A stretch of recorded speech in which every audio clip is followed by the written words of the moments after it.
The honorable keynote speakers, distinguished guests, ladies and gentlemen, good morning. Welcome to the first international conference of the Social Futuring Center called Social Futuring, Connecting Global Potentials. First of all, please let me introduce ourselves. My colleague is Mr. Péter Századvég. My name is Esther Monda. We work at Social Futuring Center, and we will be serving as your moderator today. Before the first plenary session begins, we would like to ask the Rector of the Corvinus University of Budapest to open the event. Mr. András Lánczi was the director for the Institute of Political Science and Philosophy at the university, and the chairman of a think tank called Századvég. He is the Hungarian editor of 3 relevant books of political science, and he also translated several books. Fulbright Scholar at Erich Vogelen Institute, Conference Director of the Liberty Fund, Chairman of the Advisory Board of the Center for European Renewal. The impressive title of his speech is The Future of Man, an Unscientific View. Please welcome Mr. András Lánczi.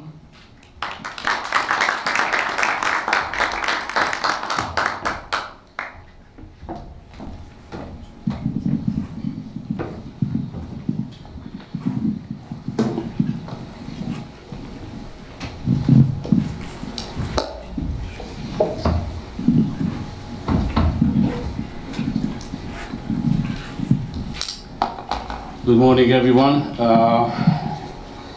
It is an exceptional moment that we can meet here this morning. This is the very first event of our academic club, which we call Faculty Club, Corvinus Faculty Club. And I am also excited. Actually, I have a stage fright, because this is really a stage we can use. As you can see, this is like a theater. But this is a conference room at the same time. I have never stood here on this stage, so I can also get accustomed to the view, and everything is brand new to me as well. But we are very proud of this, where we are, and please enjoy the whole day, the facilities, the conditions we can offer to you. And when I said yes, that I would be ready to open this, I was immediately offered half an hour to talk about the topic. But sometimes the title is more fascinating than whatever comes after. So I decided to explain the title, because that could serve the purpose, and you could see that how free I regard myself. And take the courage to speak almost independently of the actual contents of the conference. It's about half an hour. I will try to be, yes, I hope I can manage. If not, I will have an excuse, and that was derived from the Colombian philosopher Davila's one of his wisdoms, when he said that a philosophy which is not fragmentary, that is suspicious, to say the least. So my talk will be fragmentary. The title of my talk is The Future of Man, an Unscientific View. Now let me explain what it means. First of all, for a long time, I have been haunted by C.S. Lewis's words on man and on the future of man. He produced many books. Among this one of these is The Abolition of Man. This is the title of his book, The Abolition of Man, and his initial idea was that, I quote him, Man's conquest of nature is an expression often used to describe the progress of applied sciences, unquote, which is a common knowledge for all who are ready to ponder upon the course of modernity. Modernity promises the conquest of nature, but man is also part of the nature. Thus, this pursuit must include the conquest of human nature.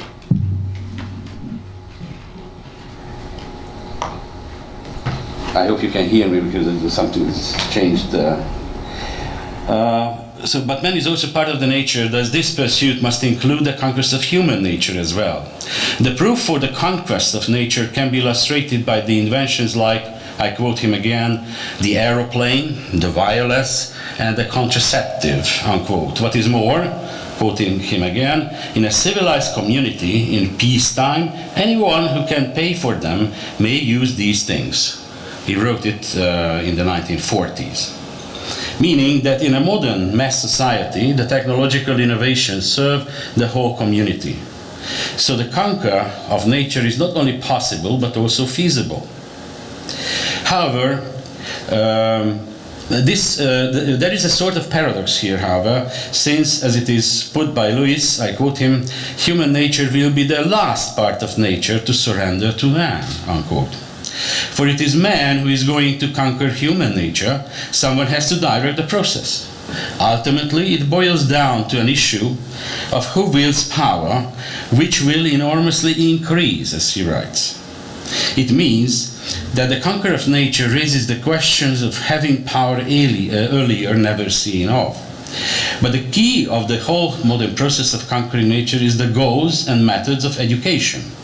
Earlier, we had educationalists. Today we have, Lewis's terms, man-molders, and he uses other words, but let's stick to this, man-molders. Lewis writes, I quote, "The man-molders of the new age will be armed with the powers of an omnicompetent state and an irresistible scientific technique. We shall get at last a race of conditioners," this is the other term he uses, "who really can cut out all posterity in what shape they please," unquote.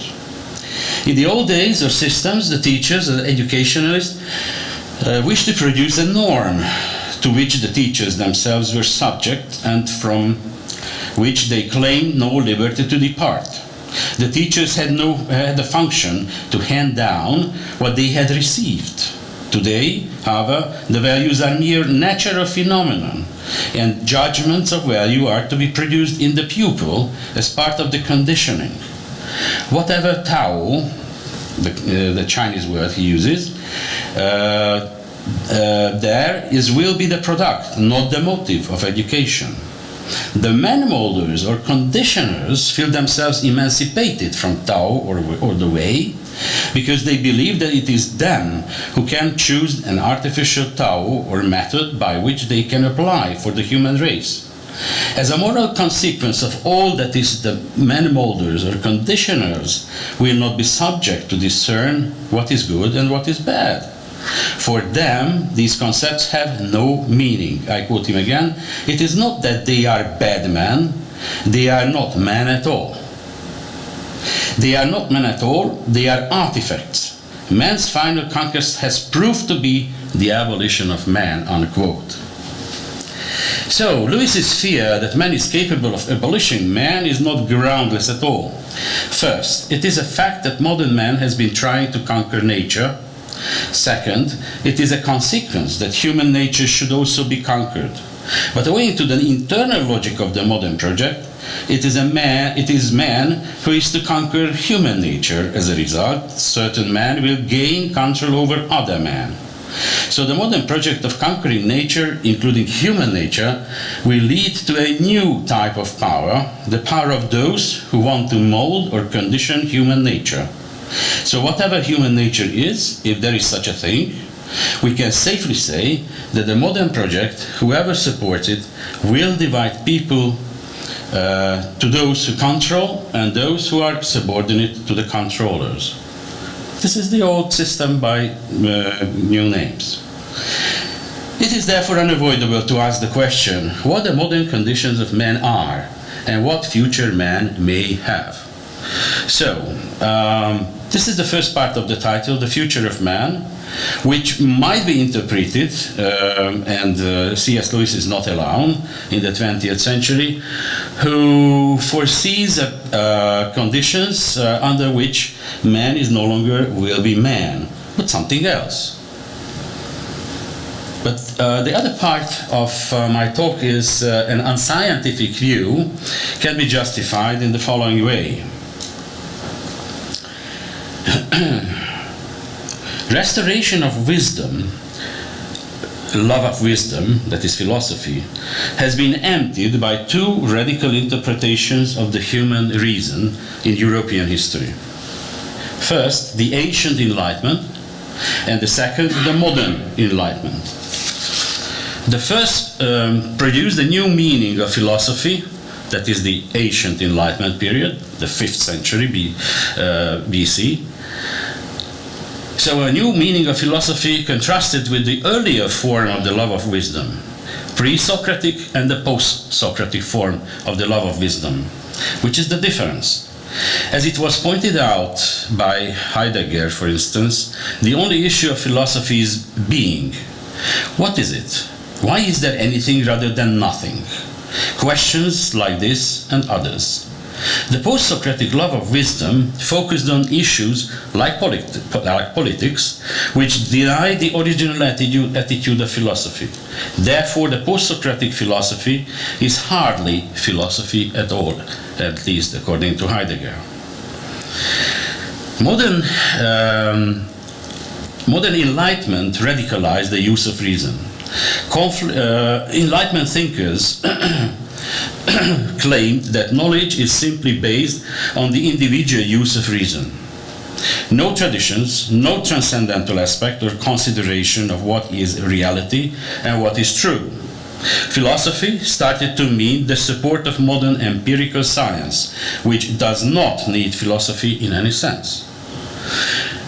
Thus, philosophy was relegated to choose between two options, either trying to become scientific or trying to restore the love of wisdom. Modern science is unphilosophical, whereas modern philosophy is unscientific. This is the explanation of the title. My approach is not scientific in the modern sense of the word. My position is derived from the concept of wisdom, which I take very seriously. Now, this was the explanation what I was to talk about. Certainly, what I have already said is part of what I wanted to say to you this morning. I am looking for a position that has been lost, and on the other hand, it's in my understanding, this is the problem of we should talk about at least one aspect of it when we talk about the future of man, when we talk about things of the future. I would like to summarize the main points of a longer essay I produced. Therefore, this will be really fragmentary. The major question is what goals gear our decisions and choices. We have many goals in our daily activities, but each of them unavoidably leads towards the few questions which are final ones by their very nature. With the evolution of modernity, the standard of what is our aim or goal is framed in the following way. What is new is superior to what is old. Modernity is a comprehensive conception for the adulation of the new. Therefore, the fundamental distinction between various forms of political commitments and ideas should be judged by the diverse attitude towards what is new. Those who are inspired by the idea of what is new will form the group of progressives who are split along a wide range of the ideological spectrum, from Marxists, radical liberals, socialists, Freudians, followers of the modern economic schools, etc. And there are those who do not accept the idea of progress and are skeptical about the superior quality of what is new to what is old. This is the reason for why tradition, what is handed down, has become the central idea of modern conservatism, which is certainly not identical with the idea of modern right.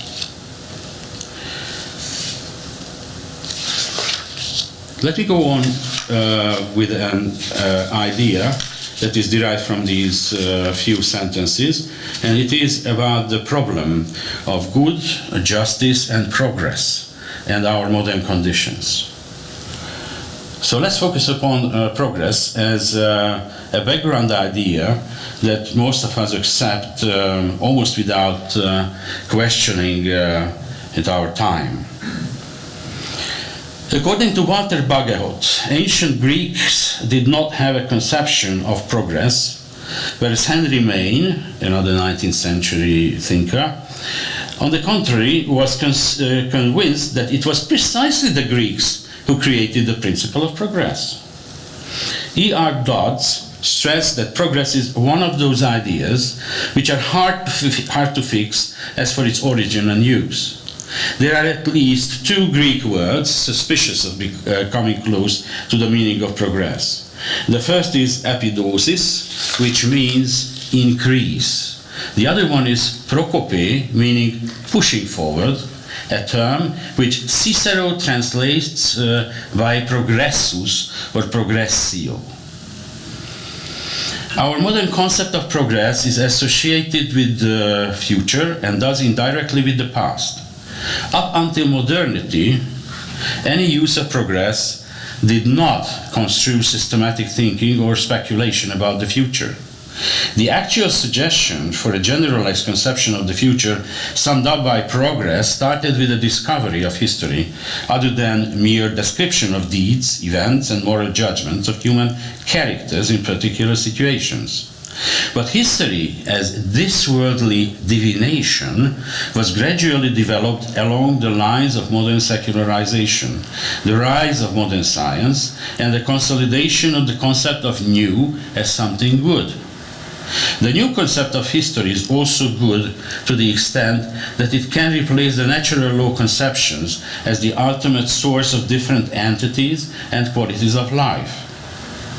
A world interpreted in terms of natural laws and natural right will be furnished as rootless and indifferent nature allows us to live. According to natural law, there are slaves and masters, man is superior to woman, and wars are erasable from human existence. But if the world is interpreted or constructed as the playing ground of man, and we see things around us infinitely changeable and ready for manipulation, then history is a much better source of human thought and action. And then science is the opposite of religious and metaphysical speculations. There is no need for God at all. Arguments of equality will gain the upper hand in debates. Justice equals to good, and wars can be ended. Perpetual peace. At one point of the 19th century, the idea of modern natural sciences was used to make the study of history also scientific, which was based on the search for historical laws and social laws in general. Modern scientific laws are necessary because what is materialistic is subordinated to the laws of the matter. And history, through the actions of the flesh and blood man, can be interpreted like the behavior of any other configurations of the matter. The moment the idea of necessity was combined with history, the most radical political conclusions could be concluded. If the task is to discover the laws of historic necessity, any time a new elite of the knowers of history will claim to know what is best politically at a given moment of time. For comparison, Machiavelli himself turned his back to ancient political philosophy and turned towards history, and in that he can be called the first modern political thinker. Yet he never believed that history has intrinsic laws or there is historical necessity. Those leftists who accept the Marxian concept of historical necessity easily end up in radical political positions, and today, when this idea has got weakened, the liberal idea of progress still fuels intentions which regard history as a source of progress, not independently of Christian eschatology, and embodied in certain nations, self-understanding the end of history is possible, what is more desirable. This strange combination of progress, historical necessity, justice, and modern sciences and technological development has yielded a vocabulary of today's progressive thought, the vocabulary of which is good and unquestionable. These are untouchable dogmas.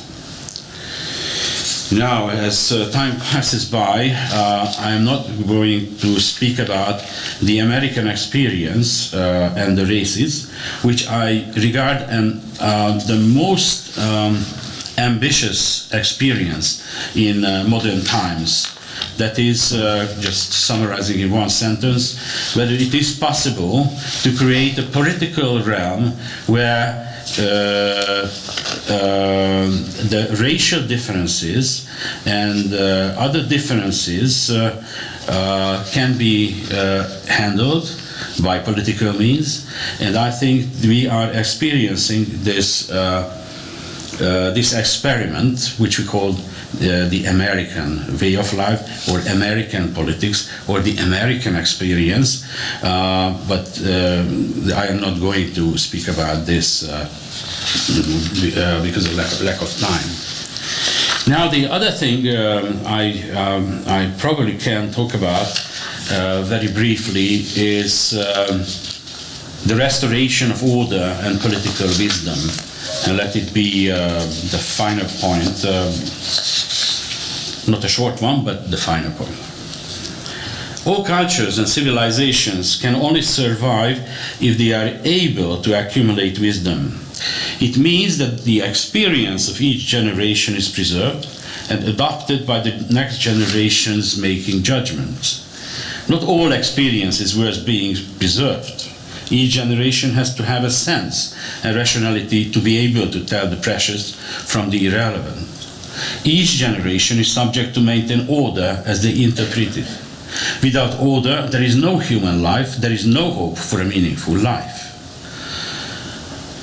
And if we cannot answer the question, what is the meaning of life, we won't be able to answer that question, how we should live. Wisdom has two ways to be realized in every community. The one is the metaphysical religious, the other is the rational philosophical, modern sense philosophical. Only the European culture has accorded the rational philosophical approach to gain the upper hand over the other aspect of human judgment.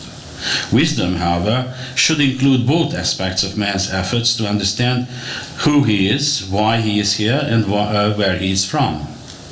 That the ultimate question of human existence is crucial, even if man tends to forget about it in his daily routines, is to be proved by the lifestyle a community pursues.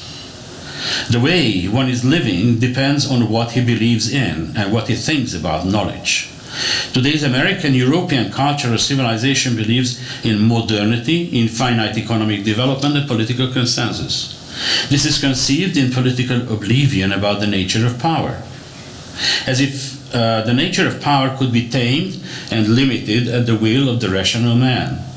This is the illusion of the progressives, at least this is what I think about that. Order means the most effective sense of realism for today's progressives, whereas the order is ensured by man's insights provided by man's unassisted reason. This is at least the basis of their thought. Reason, however, cannot constitute itself. Thus we need something, that there is something outside, be it God and or nature, something outside man's decision. So we return to the original problem, if nature can be conquered or not, provided one has finished with God. The right believes that the political right believes that there is something outside, beyond man's capacity, whereas the progressive still adhere to its commitment to everything is inside, that is within the capacity of human reason, will, and insight. Order is an outcome of human efforts and nothing else. Today we are enchanted by the achievements of modern natural sciences. This is the only field of our life that is not questioned, neither by the political left nor the political right, at least not substantially. This is the last area of human intellectual activity which is resistant to any cursory or substantial critical assault, because man as such is identified with trying to solve the riddle of his existence, very much like Sophocles' Oedipus. Man is compelled to raise the same issues at any time. Man's existence is preceded by what he calls nature as the ultimate condition of his life, and the riddle itself, for what man has always perceived in it, is an order given by either God or the higher law that we cannot approach completely. Thus man suffers and lacks that insight that could render a solution to man's ultimate problems, mainly why we are here. Anyone wishing to understand the conditions or plight of modern man must first put the question of what is nature and how should we live. Modern philosophy is unable to act like modern natural sciences. What she enjoyed once, the general or tacit acknowledgement of taking care of knowledge, and it is because of the radical changes of pursuing philosophy by modern thinkers who regard philosophy as a support of modern science, mainly natural sciences, and oblivious of the original meaning of philosophy, that is, love of wisdom. Loving wisdom is a comprehensive term for clinching the meaning of what good life means and how order can be maintained. All other understanding and interpretations of philosophy are to be seen as mere seeking for acknowledgement of philosophy as no more than a prop of modern sciences, especially natural sciences.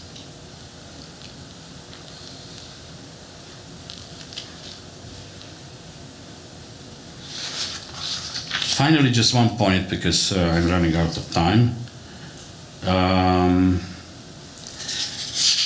A sort of a summary of what I was driving at. I believe that it is possible to talk about man's future and future in general without resorting to generally accepted dogmas, like I said at one point earlier. I don't think that our modern dogmas are enough in the future to answer the questions we have to ask ourselves all the time. And this is, the first is about the goals. What goals we set and what goals we pursue cannot be made subject to science. Sciences will not answer these questions. The goals are what we agree upon together as a community, as political beings. The fixing goals or simply answering questions regarding goals, these questions are open to beliefs, emotions, and the intellect of the man. The future of man depends on wisdom rather than philosophy,